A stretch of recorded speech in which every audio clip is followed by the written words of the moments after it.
Hey everyone, thanks for clicking onto the video. Before we start things, I just want to say that we are currently on the road to 500 subscribers. So, in celebration of that, I'm going to be doing a free giveaway of one copy of WWE Battlegrounds on a console of your choice, whether it be a PlayStation 4, Nintendo Switch or Xbox One.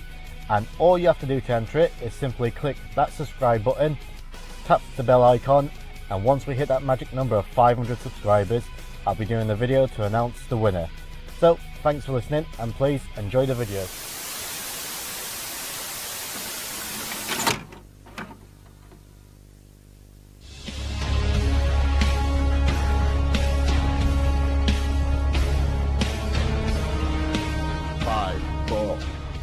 Hello, welcome to that 90 Slim podcast. Today's special guest, what can I say, he's a veteran of professional wrestling. He's a former NWA Tag Team Champ, WWE Tag Team Champ, WCW Hardcore Champion, Ring of Honor Tag Team, Six-Man Tag, and a Ring of Honor World Champion. He is PCO. How you doing? I'm fine. What about you? How's your confinement or your lockdown, or how is it going? Crazy, yeah. I speak to a lot of guys from Montreal and Canada, and they all ask me, how is it over in the UK? And it's not too bad. Like back in April, we was in lockdown for like 3 months, and I'm a builder, so my job really is quite safe because I'm outside. Only problem was all like the building merchants were closed, so I couldn't go to work. So I was like sat on my hands for like 3 months. But this time during our second lockdown, they had the common sense to like let the building merchants stay open. Besides that, we've just come out of our second lockdown, so it's not going too bad. But we've just come up with a vaccine, so fingers crossed it's going to be improving a lot. How's it on your side? Yeah, that's pretty tough back home in Canada. But right now I'm in bubble in the States, for the getting ready for final battles. So we got to spend a few days and we get tested a few times. So it's things. I think it's a good time to sow, to do things. So when we get back to normal, we have sowed something so we can reap something, eventually. So I think it's the perfect time to prepare a lot of stuff, and just to get ready for when everything's going to explode, I think, because, after a year of people staying home, I think life will be pretty wild when it goes back to some sort of normal. Yeah. So I've been busy. I've been busy because I've been working on different projects, and I've been like really disciplined, and I've just working hard on my craft as usual, and working hard in the gym and different other aspects. Writing things down and things like that. Things that I think makes me evolve as a pro wrestler, as an athlete, and as a person.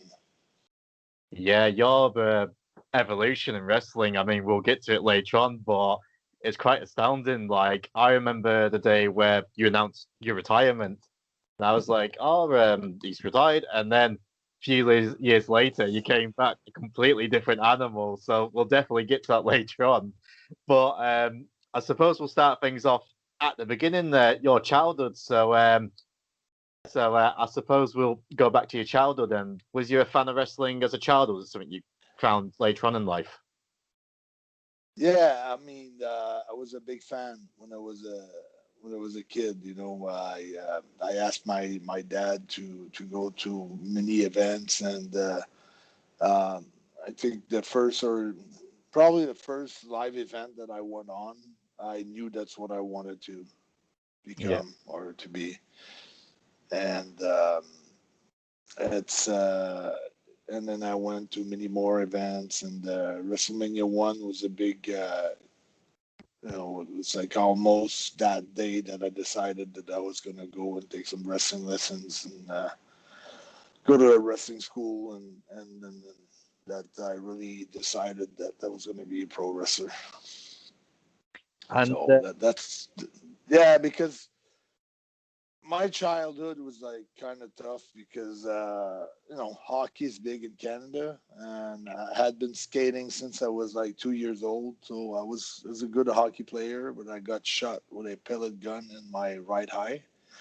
right, So I became blind on that side, and it was at the time no one had ever played in the NHL with one eye. That had been changed because Carl Soderberg yeah, played for the Avalanche with one eye, but it was not possible at that time. You needed at least 70% vision on both eyes, like from each eye. So was just a change of plan, but I liked both sports were like my favorite sport. So it was not like a big heartbreaking. It was hard to lose an eye, but to change sports, I mean that didn't change much. I like both as much. yeah. Not long after your training, I think it was only 2 or 3 years, if that, and you was pretty much straight in WWE. So, how did that come about? You getting signed to WWE? No, I started my wrestling school at 16 years old, so it took me 8 years to join the ranks of Right, WWE, and right, it was a long time. It was some very depressive times, some very tough time. I went to Calgary for the Hearts, where they didn't want to use me, so I stayed there for 3 or 4 months, just going back to the arena every Friday night and trying to get at least a match or something. So I always had my carry my bag with my wrestling bag with me. Then I did a lot of indies that we weren't paid much money for it, and uh, then I went to England. I went to the Maritimes, also in Canada, for Rene Dupre's dad, Emile Dupre. Uh, and I wasn't really ready, so I was put on top there at the beginning of my career at 20 years old. Not ready for a push like that, so got fired. A lot of setbacks and a lot of adversity. Very young in the business, and then eventually had a big breakthrough in Germany for Autovans and CWA. yes, That led me to go to Puerto Rico for Carlos Colon, where I was really wanted. They really wanted me there to work on top.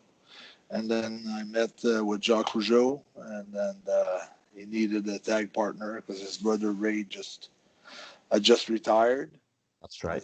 as a multi-millionaire, because he saved his money, bought a lot of houses, was smart Yeah, with the money yeah, he made, and that's how my first big break came through. 8 years after I broke into the business, I became 3 times WWE World Tag Team right. Champion as a Quebecers.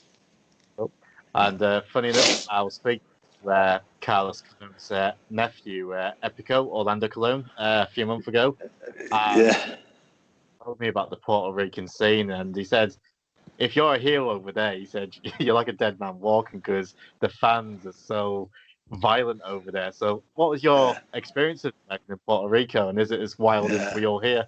yeah. Very wild. I was not traumatized, because it takes a lot to traumatize someone who's 22 years old or 23 years old. But I wasn't at Denny's one time. It was a hold up, like with guns and everything, and they took watches and money Wow. from everybody, and the whole cash registered, and it was a pretty scary scene, and they were shooting everywhere. And I saw a doorman got shot. I saw a car got like maybe 8 or 10 bullets shot at it. I've seen so many things in Puerto Rico. I mean, it's pretty bad. Uh, and But I was on a apartment by the beach in Isla Verde, which was a good thing about it. Like, you work 4 days a week over there, and you got 3 days off. So got nice gyms, and you got a nice beach. So and jet skiing and things like that. But it costs money. It's for tourists, so we don't make money there. Like there was nobody to be made. It was just a good place to get seen, or to add on the resume.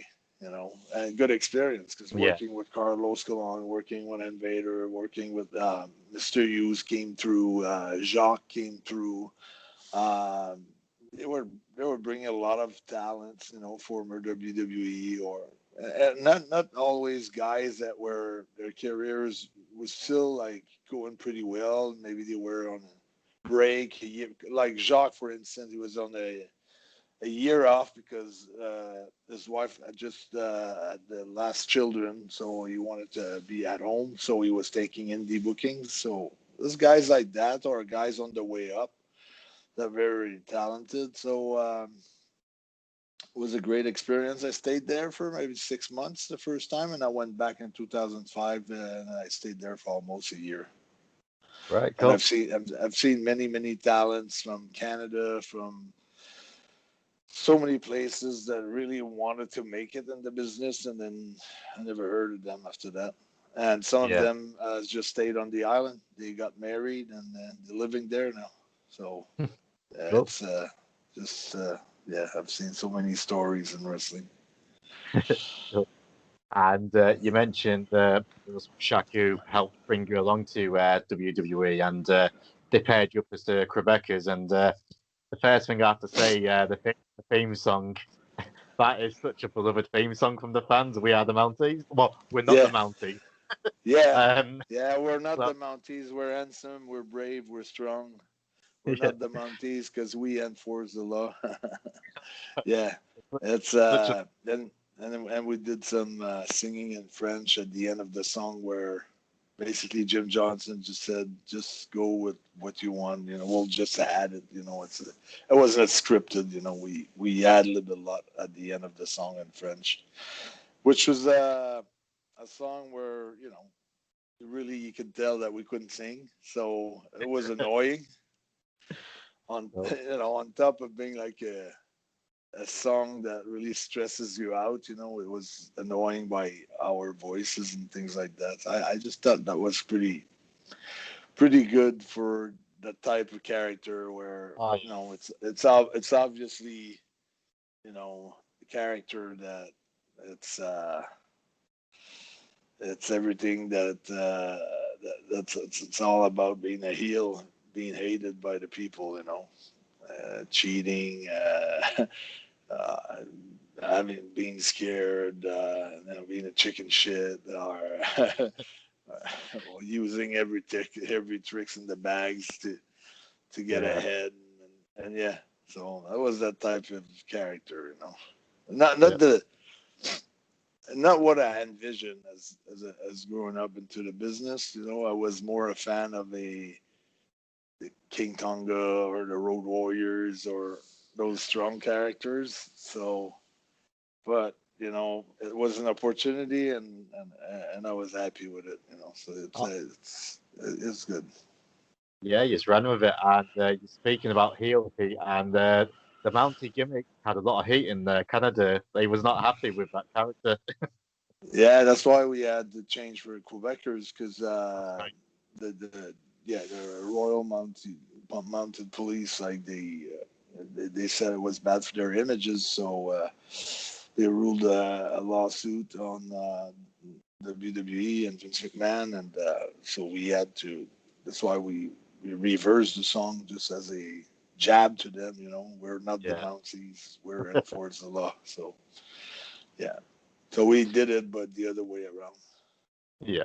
And you got paired up with Johnny Polo, which a lot of people now know him as Raven. So, what was it like being paired up with Raven, and what was he like behind the scenes? Uh,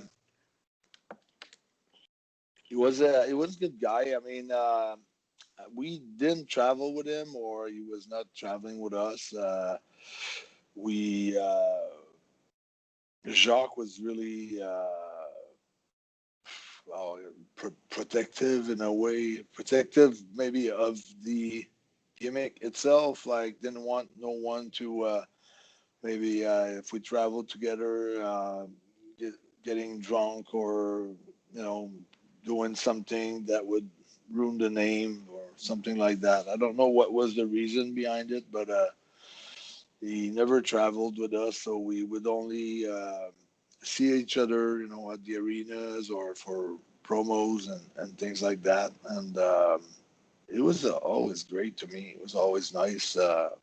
It was easy to get along. It seems for the time that I've seen him, which is almost 2 years, but just here and there, not knowing him on a personal basis, but just on the professional, professional side of him, it was easy to get along. It would, because he was always there. He was always giving his 100%. I only have good things to say about him. Personally, I never did anything wrong. I never had any issues with him whatsoever on anything. So, yeah, it's awesome. Cool. And you found success pretty quickly, defeating the Steiner brothers for your first reign as tag team champions. So, what was it like when you were told that, right, we're going to give you the belt and give you a run? So you must have been pretty happy when you heard that. Yeah, that was really something else. I was really nervous, really happy. It was a huge moment. It was a little deception to win it on the Quebec rules. Yeah. But, I don't know. Maybe it shouldn't have been, but it's just that you have to take in consideration that's my first year with WWE. Okay. And Jacques been there for a long time, so Jacques knows Vince more than he knows me, more than I know him, and his ways of looking at things are way different than my view, because we don't have the same perceptions, we don't have the same time spent in the business over there. So, but we were both happy, because I remember we came back at the hotel, and we were talking about the match for the whole night. So adrenaline, was so high up that we couldn't sleep. So we just kept talking and talking. And we were tired the next day. So, one of your big matches you had was that the Royal Rumble of '94, and the two of you faced off with Bret and Owen Hart for the tag titles, and that obviously led to their feud. So, what was it like working Bret and Owen in one of the very few tag matches in WWE? Yeah, great souvenir. Not knowing what was gonna follow up after that. Looking back, it's like having the chance to share a ring with both, Bret and Owen. That's very special, and always got along good with Owen and with Bret as well, because with my feud with Bret after that, lasted like 4 or 5 months, three to 5 months. So had to know Bret more personally, but Owen, like we crisscrossed sometimes. Like he was for CWA in Germany, and I was there for a little while, or we would meet at TV tapings in France, and and when I went to Calgary when I was really young, Owen was the big star there, so I was looking up to him, and Chris Benoit over there. And Bret had already left for WWF with the Anvil. So, I always felt like me and Owen were pretty tight, as not that we would call each other all the time, but, we sit down, have, long talks, and just got along good with him. So it was pretty tough when we heard about his loss. So yeah. Cool. And you you had free reigns, and it was normally a case, like especially with your next one, like Men on the Mission, you lost them on the UK tour, but quickly won them back. All the wrestlers always say they really enjoy going over to the UK, and they always seem to have a fun time. So, was that like it for yourself? And also, any fun UK stories while touring over here? There's plenty of good stories. I mean, and Germany was even like even more fun because I've been in the UK. I knew the UK for 91, 92 because I worked for Brian Dixon before. So sometimes sometimes business was so good and I was there as Double Trouble with Brick Crawford. Like sometime we're doing leads, with main event against the Liverpool lads, and then we're doing like 2,500 people, like, and then WWE they're doing like 8,000, 10,000. So we were doing good houses. But when I came back later with WWE, it's just that the fans are so into it, and it's just how can I say that, the followings, a car following us on a bus, hotels being packed. You're not used to that in the States. You choose your hotel, you go there.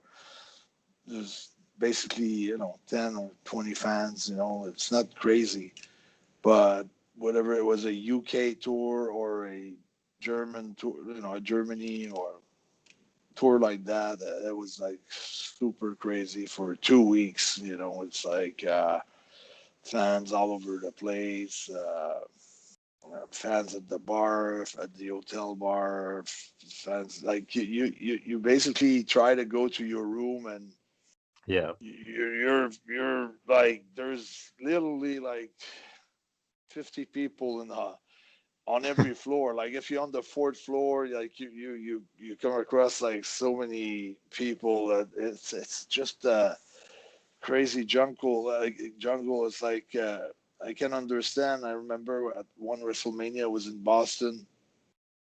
It was crazy. It was hard to get out of the building without like having tons of fans on us. But Germany and the UK was like that. Like you have like a bunch of cars just following our bus and going from town to town. It was like just amazing. The support was just amazing, and it's cool for at one point sometimes you want like to be at peace, you want your own place and your space, but to see that support, like that's pretty unbelievable. That was I think that's what we liked those tours so much, because we weren't making that as much money as we did in the States, because it was a second hand and things like that, and a lot of things in between. But it was so much fun. Everybody wanted to be on those tours. Cool. And next guy we'd talk about it appears that he's finally retired. The Undertaker. What was your dealings with the Undertaker? Did you have much interaction with him? And obviously, the Undertaker's famous for being the judge of wrestlers' court. So, did you ever see any wrestlers' court yourself? I've wrestled him once, Poughkeepsie, New York, and yeah, like it was good, like to wrestle him. He was cool, just the way we called the match and everything. Very receptive. Uh, I did a lot of interviews on his retirement match, because a lot of guys were calling me and asking me about him, and it goes back to he never act like the prima donna, never act like he was too big for this business. He was always like humble in his great success, very accessible. But it could be scary for people sometimes. They weren't sure if he was accessible or not, but he was always. And And I don't think it was. I never seen any hate, any wrestlers being jealous of him or being angry against, for anything. Like he had like the way that he was like the perfect leader.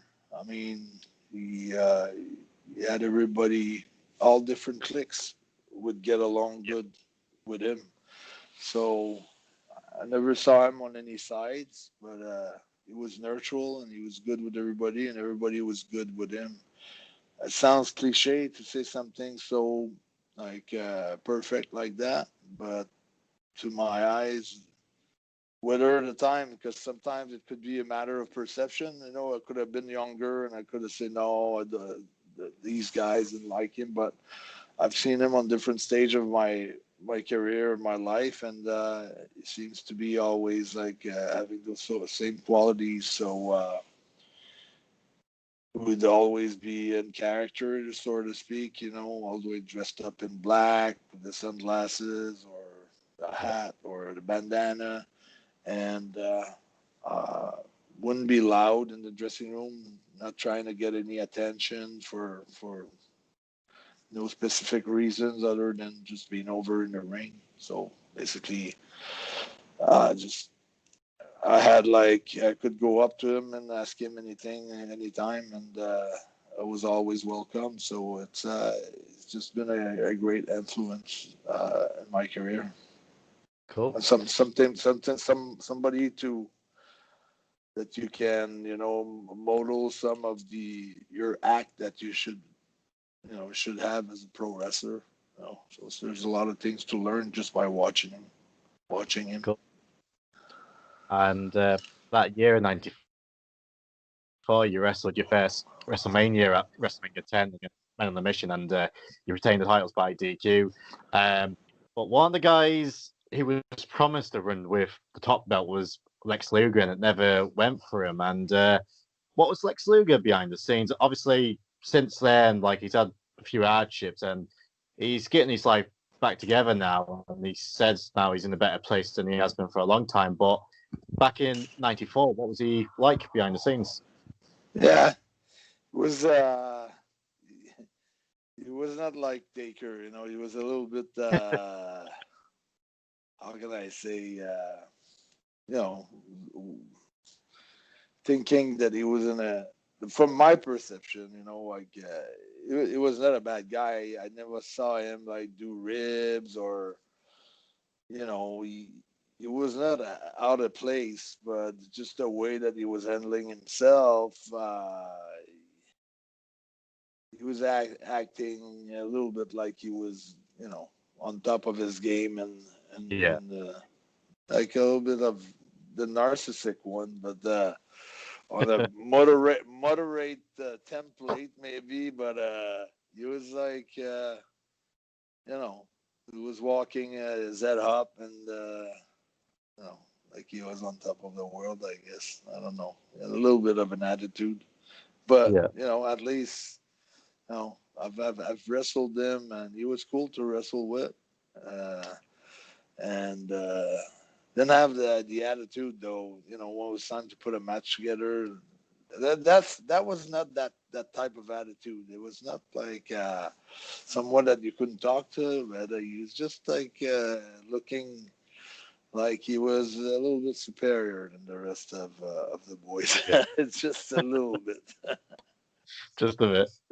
Cool. And eventually he's lost the tag titles to the Head Shrinkers, and then you and Shaq had the blow up feud, and you wrestled like back then. It was the last match, main event, Montreal, sold out crowd. So, what was it like going back to Montreal, sold out crowd, wrestling your former tag team partner at the time? That was. I've got like maybe 10 of the greatest souvenir, but this is one of them. Because working on top of such a huge company back then, like you had the Undertaker, Yokozuna, Razor Ramon, Kevin Nash. The tag team division was so strong. Jeff Jarrett also was there. who else? The whole roster was on the card. Jim Neidhart, Owen Hart, like I said, Yoko, Head Drinkers, Smoking Guns, Adam Bomb. There's so much talent, and just to be main eventing such a talented dressing room, for a sold out 18,500 people in the building at the Montreal Forum, and stealing the show for so many. The match was good. The crowd was so into it. I mean, it was very magical, like just one punch, and then you'd hear the whole. So the whole comeback, everything we had done that night was like just crazy. As much as the first match that we had there at the Forum against the Steiner brothers was just almost the same feeling, but just this time was a single match, and it was like it meant a lot to me, and I think that's when I proved to Vince McMahon and everybody around him that were there live on hand that I could handle myself, and being a main event guy for them. So it was a great opportunity, and I took advantage of it too. So I delivered.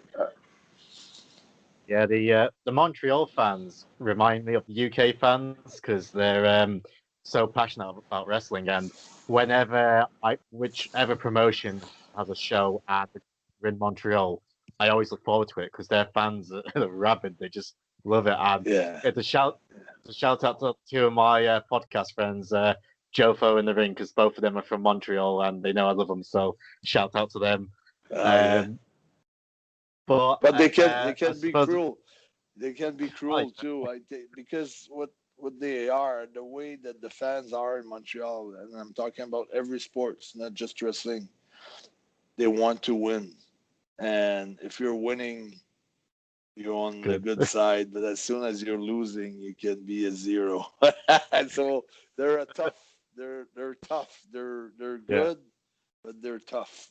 For their team, for the Montreal Canadiens, for the soccer team, for the Alouettes. I mean, they're just a rough crowd. They just want to win. They've been used to so many championships, like 25 championships, and they want to win. They like you if you win.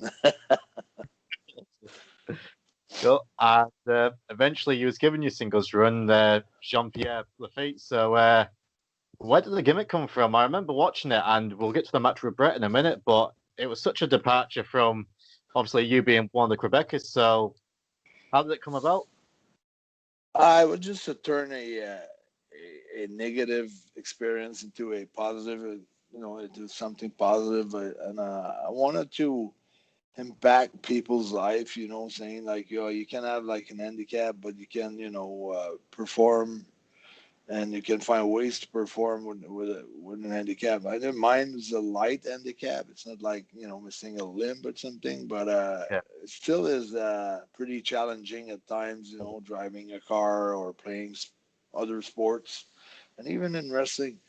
And with the depth perceptions and things like that, you have to be very careful.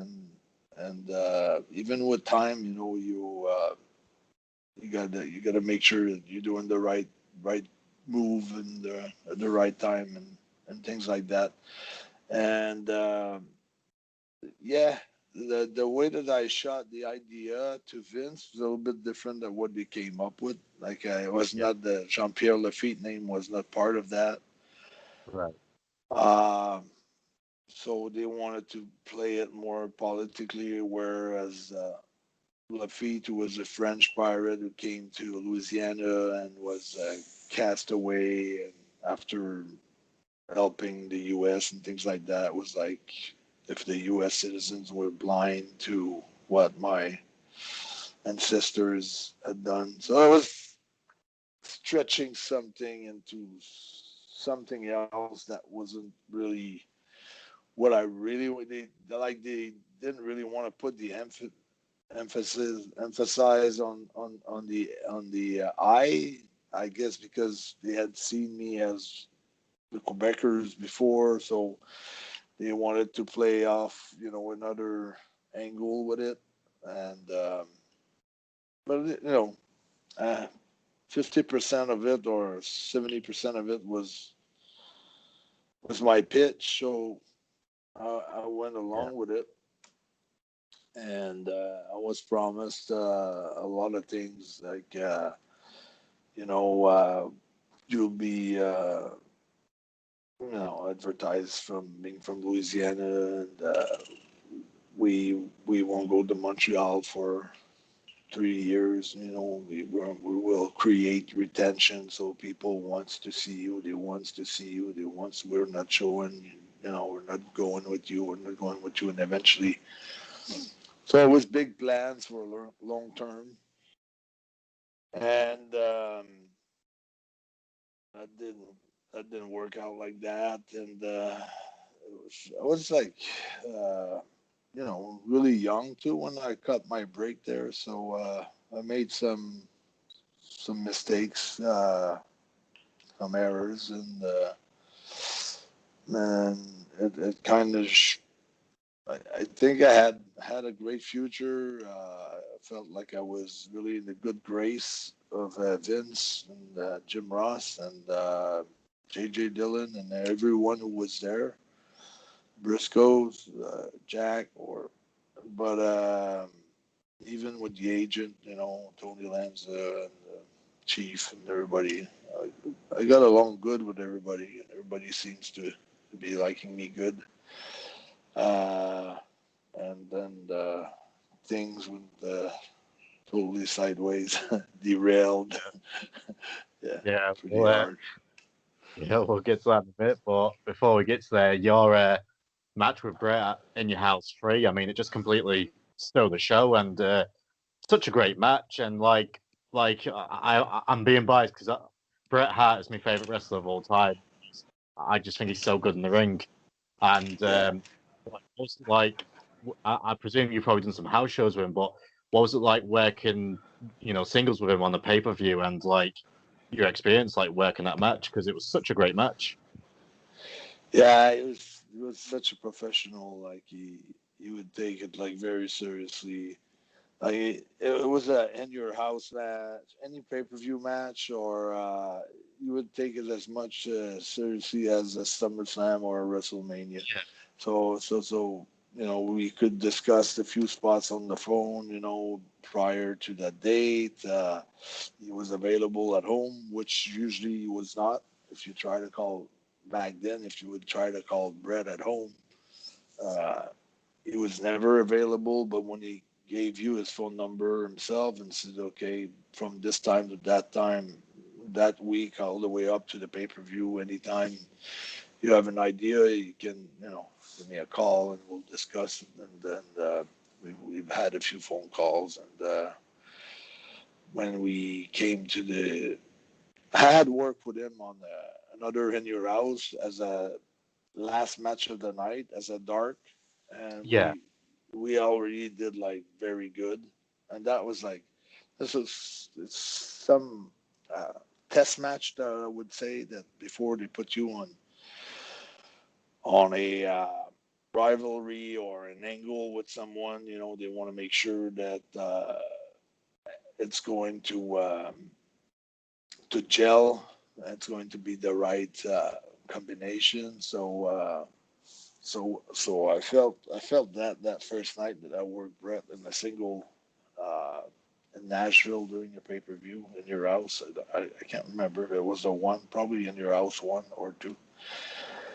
And we did good. So then after that, we started where he was showing up a few times, and I was stealing glasses and things like that. So I had been undefeated for 8 months in a row, starting from the beginning of my run as a pirate all the way to my feud with Bret. So yeah, they had built me strong for a bigger name, and I remember traveling a few times with Paul Triple H because he was also undefeated for the same amount of time as Hunter Hearst Helmsley. So we were like on the same type of deal.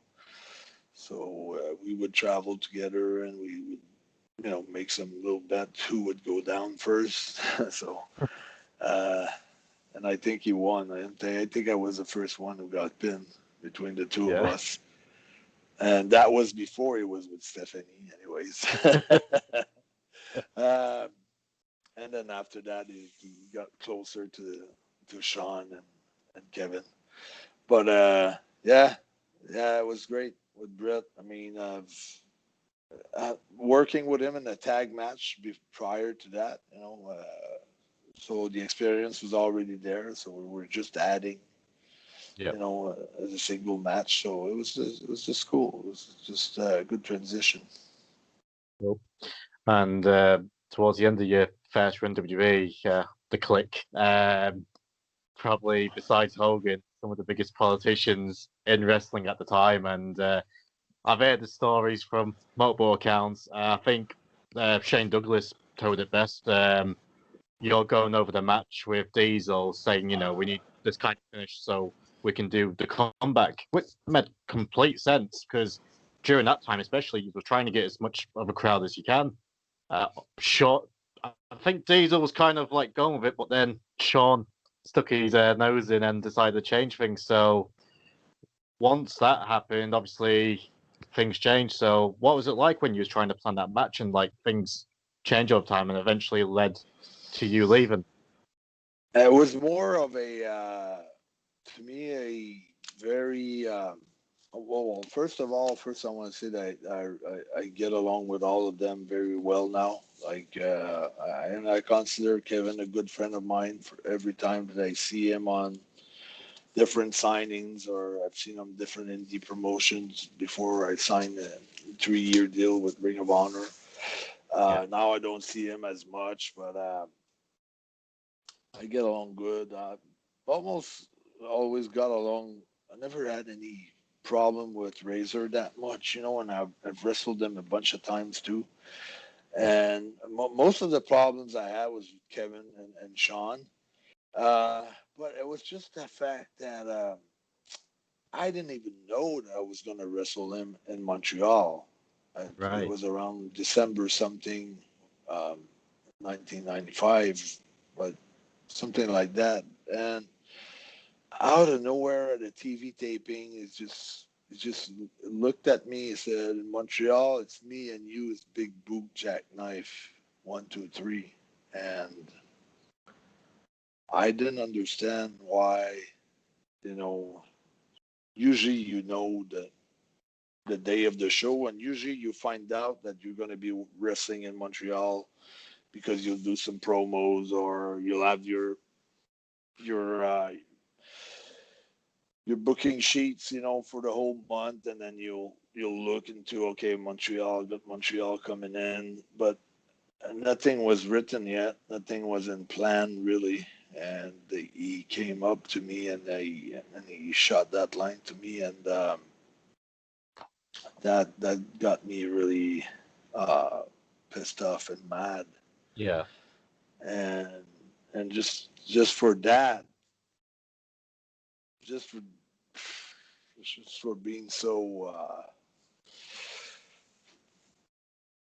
I wouldn't say even annoying, but just pretentious, like so on top of things, and looking as part of the office, which probably was really tight with Vince. But it was just an insult to me. So I promised myself that just because of that, I wouldn't do it. So when the Yeah. night came, and Tony Garea came with the exact same words that I've heard like a few months before, and then that's how I totally blew a fuse, and I went crazy. and I decided that I was not going to do it. I was willing to go back home and not wrestle and just quit wrestling for that Yeah. decision. That was my call. If it was going to go his way. And then I had phone calls from the office and saying it's not Diesel's way, it's Vince's way. But in my mind, it was like, The Kliq's way. no, it's yeah. So that's why, and I think like you said, I think maybe at first maybe Kevin was like okay to go along with it for a while. Yeah. And I think Sean went to him and said, "You can't let that happen." And then that's when things get really crazy. Where Sean wanted to beat me up with the icy belt, and Kevin was, standing up in front of me saying that, "So you're sure you want?" Like intimidation, like big time. It's like you feel like suddenly you got like, I don't know, like everybody against you. It's a weird feeling. You Yeah. need a lot of balls to stand up to something like that in a dressing room like that. I mean, that's the only good thing that I can say about it. It's just I just showed how much uh, courage I had, I guess, because yeah, you're going against everybody. So I think I think even Taker might have been thinking that's not right, but nobody knew the whole story. No, that was the thing. That I mean, as the years went by, the full story eventually came. Like not just say from Kliq members, like Shane Douglas, Bam Bam, yourself. So Yeah. with that piece in the story, you get a more coherent story. But eventually, that did lead to your departure, and you made your way over to WCW. And I think while you was in WCW or there or thereabouts, speaking of Montreal, the Montreal screw job. Oops, sorry. Yeah. Sorry. Water. No problem. Yeah, the Montreal screw job. Yeah. Yeah. Obviously, you said you got along with Bret and Owen, and obviously fellow Canadians. Happening in Montreal. What was your reaction when you heard about what happened? Surprised. Very Yeah, surprised. Yeah. It was hard to believe, but I had lived like something similar. that's right. But it was not the same because there's so many things that we don't know. The conversations between Bret and Vince and all that, and was Vince firm enough to say no, you need to drop it, or was Bret very firm saying no, I'm not dropping it, and then Vince not having the choice to protect the business? Or it's hard for me to take a side on this, but I think knowing I don't think it was a big problem to, like, for me, for instance, like if I would have lost against Diesel, nobody would remember that. I mean, there's nothing there. I mean, if I'm looking at it today, I should have done it. It was a lot of my ego that was stumped at. Was stumped on my ego. He tested my ego. We made sure I was gonna crack, and I did, which is not good. Which showed how weak I was. Basically, it showed that I was not strong mentally enough to handle tons of pressure, like just losing in Montreal and just letting my ego die and saying it's okay. It's gonna be a better day. It's things gonna get better. Like when Triple H got jobbed out in 12 seconds, WrestleMania by the Ultimate Warrior, Right. Yeah. he shut his mouth and he did his, you know, shut his ego down and he just waited around. He had the talent, so things came back. That was a proof of being strong mentally. And sometimes you have to be strong mentally. Things not always will go our way or my way or Brett's way. So, and business wise, I think it was the thing to do. And because I never seen no one go, go into I think he was supposed to drop it in the States. That was the understanding. But I think Vince had someone like Alundra Blaze, burning the strap, the WWE Championship, the WWE belt in a garbage can, and we just wanted to make sure prevent something. But for Brett to drop it in Montreal or drop it in Kansas City, I don't think it would have made a difference. It would have been the same thing. So it's up to him to, when you're when you're alone with yourself like I am right now in my room, it's a time to think about things like that and to reflect on some of your decisions. But I cannot answer it for himself. I think what he did what he thought was the best at the time that he did it. And as far as now, who knows? One thing for sure, this date will be there forever now. He made history. So people will be talking about Bret Hart, Shawn Michaels, and Vince McMahon. Because it's been 20 some years and it's like fresh like it was yesterday. Oh, yeah. They're still talking about it like on a regular level, like it's still up to date. So it's pretty crazy. And was it a work? Was it planned? Yeah. Was it for a comeback? Or was it? It's so crazy. It's so It crazy. is. And it's crazy moment, and like that moment changed the landscape of wrestling like for years to come. So Yeah. So I'm imagine, almost glad that he did it like that because yeah, he made something to talk about forever. yeah. Imagine if it didn't happen. So crazy. But yeah, and so the following years, you was like, you was back in WWE for a stint, then back in WCW, back in WWE. You had a stint in ECW, but then you worked on the Indies for a few years, and then you had a brief retirement in 2011. So before we get to your return, was it a case that I'm finally done now in 2011, time to take a break, or was you convinced that was going to be you retired? Yeah, I didn't really retire, but I just felt like I've had done like so many things. I've had been back. I was a commentator in Montreal for TNA, and I had been commentator for 3 years. And making, like I would say, awesome money. For it was a great job, and I could have had because that lasted like almost 14, 15 years before they dropped down the whole thing with TNA. So it was a big TV station. I was getting paid by the TV station. I had like so much opportunities over there.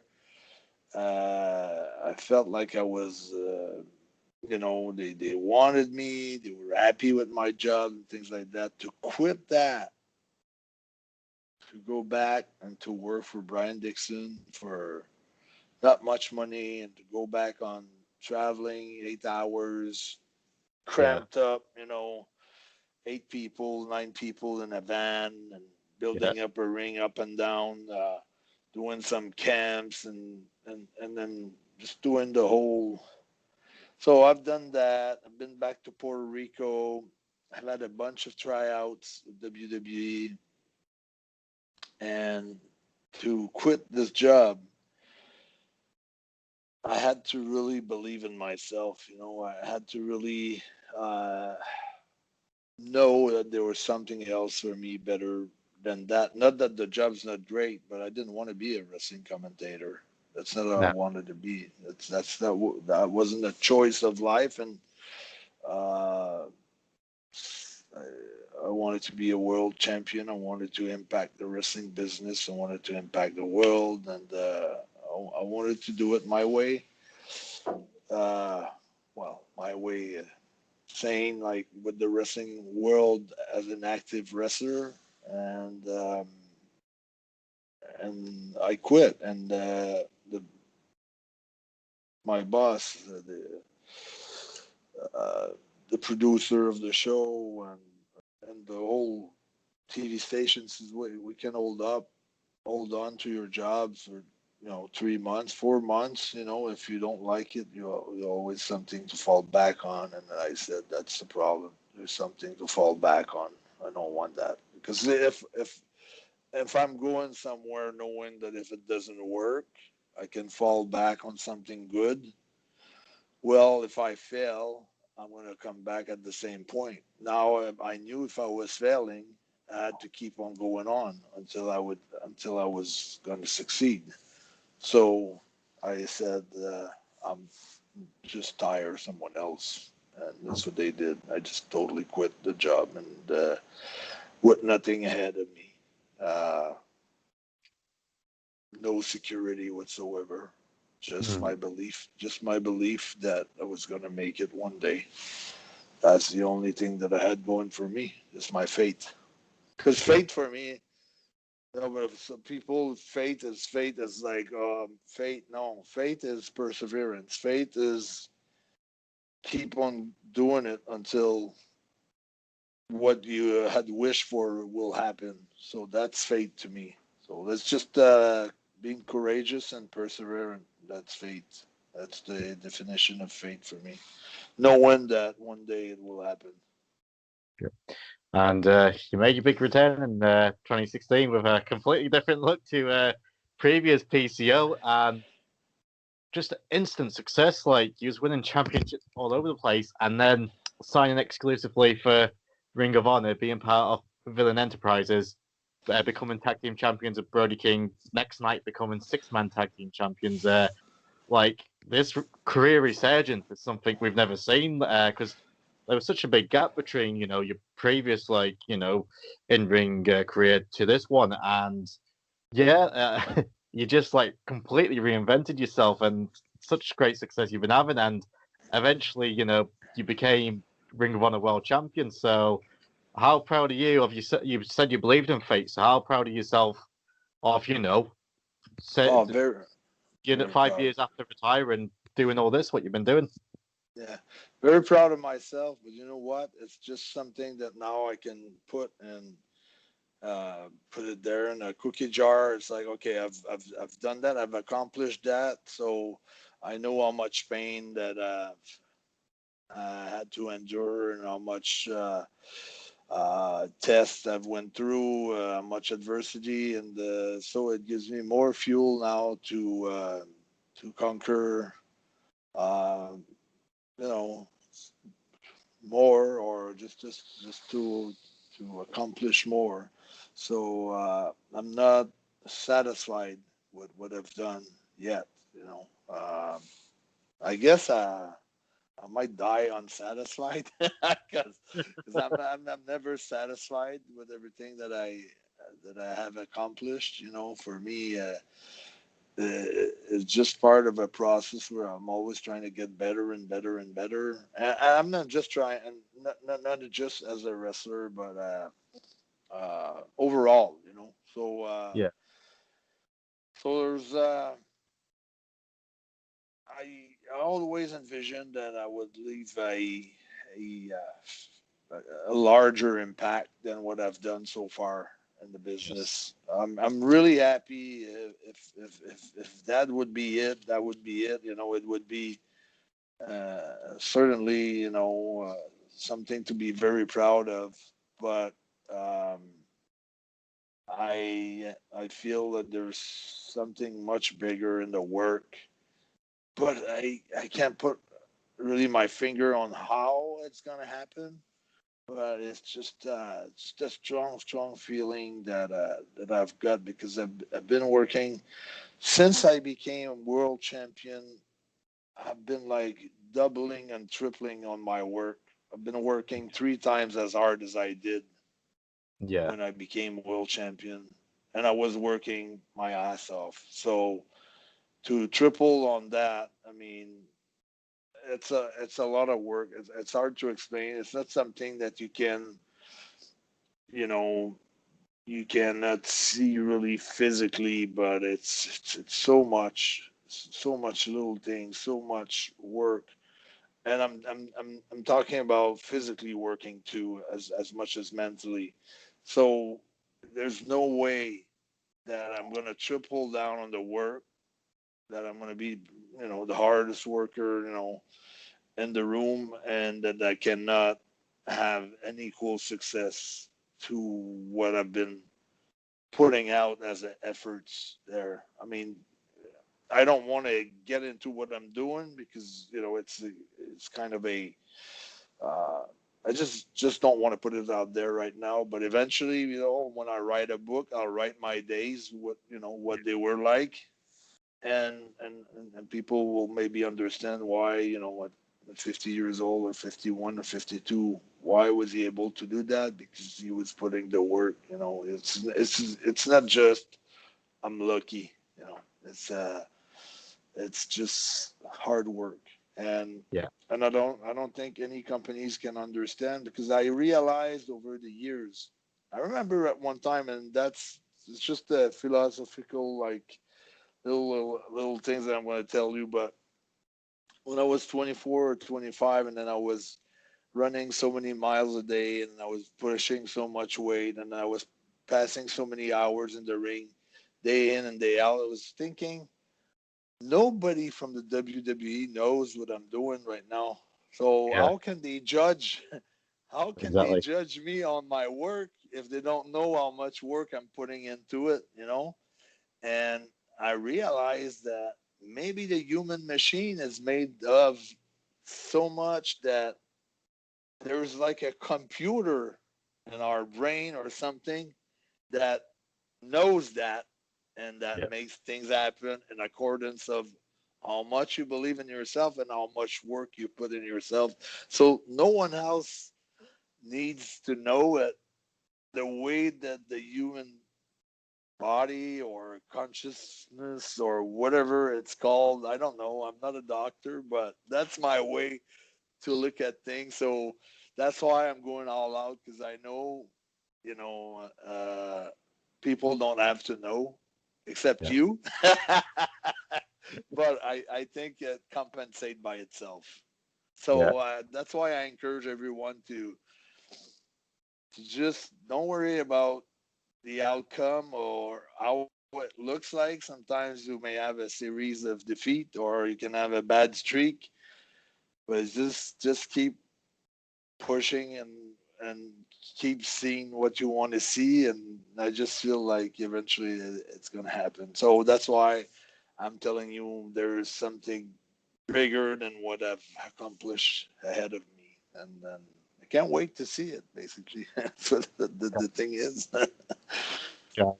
And it's pretty much a year ago that you became world champion. And next week at Final Battle, your former tag partner Brody King is challenging Rich to become heavyweight champion. This And I hope he will, and I wish him that he will become a world champion, because it would be well deserved, because once I was going through all this, I felt the support. If that one guy, that Brody King, I never felt any jealousy from him. He was always supportive during the whole time, and uh, if I have to wrestle him, I will. And I have to fight him, I will. But I wish him all the best for his match. awesome. And this will be going out just after Final Battle, but we are all looking forward to it. And especially now, post COVID, post lockdown, finally getting ROH back on our TV screen. So we are looking forward to it. But before we sign off, PCO, I always ask everyone who shared a locker room with Owen, what's your favorite Owen Hart rib you've seen in person, or what he pulled on you? Yeah, it wasn't an air, not on me. It was on Jock. He never pulled a rib on me, but he pulled it on Jock, and it was a simple rib. Uh, but Owen is known for so many great stories. Like he was, it was funny in so many different ways. Um, but we were waiting at the airport, and the flight delayed a little bit, and it's taking time. And then eventually everybody started getting up because we were boarding the flight. And then Owen took Jacques' jacket and gave it to someone else. Hey, sir, you forgot your jacket. And Jacques is the only guy that you don't want to rib because, you know, he goes crazy. Because he had like a share with Dynamite, and he everybody laughed because the guy was leaving with Jacques' jacket, you know, in the plane, not knowing like that wasn't his jacket. Like he just took it. Oh, sorry. Oh, yeah, thank you. And then Jacques went crazy on Owen. So that's a simple rib like that. But that was Owen. Like he'd pull like all kinds of ribs, like small ones, big ones. Always trying to make everyone laugh. So it was cool. Yeah. And he'll always be remembered. It was such a sad moment when we lost him, and he'll always be remembered. And I don't think I've heard or spoken to a wrestler who's had one bad word to say about Owen because he was so beloved. He was close to the fans because he was like, he wouldn't rent a car. He would travel with the fans. That's right. He would go to fans' house because he wouldn't like spend money for a hotel or things like. So that was cool for the fans because they got to hang out with him. So he was hanging out with a lot of people, and he was like going to different houses and different cars, and he's just he was close to the fans, you know, in a way that was a privilege to them, and it was good for him because he didn't have to spend the money. But the other way, if you look at it, it was a win-win situation for everybody. A lot of people knew him very personally, you know. A lot of fans knew him very personally because he was really close to the fans. He had a lot of friends. Cool. Well, PCO, it's been a privilege being able to speak to you for this past hour. Such great stories, listening to your story, your childhood, you know, making your way to WWE, and eventually, you know, the reinvention, becoming world champion Ring of Honor. It's been a privilege to speak to you. But before we sign off, do you want to tell everyone where they can find you on social media? Oh yeah, I got my fan page on PCO's Not Human on Facebook because my private page is very like it's jammed, and I've got so many requests of friends. Sometimes I scroll and maybe if let's say I've had an interview with you and then I find out you're there, I'll accept. But like I have like 2 or 3 spots left, and what I do sometimes if people aren't really active, sometimes I delete them because they don't interact. So it gives me the chance to add other people that I've known or that are active. But so my fan page, PCO's Not Human, on Instagram, PCO's Not Human, and on Twitter, PCO's Not Human, and on YouTube you can follow the movie PCO Justice that we're showing like 2 minutes and 20 seconds every Monday night on Twitter. So on YouTube it's PCO Pierre Carl Ouellet. You can subscribe and put some comments. I will answer them. So that's basically that's what it is. Cool. Like I said, thank you very much for coming on. We're all looking forward to Final Battle and this big surprise you've got planned. So we're definitely going to be look out for it. All right. Cool. Thank you very much. All right. Appreciate it. Thank Bye you. bye.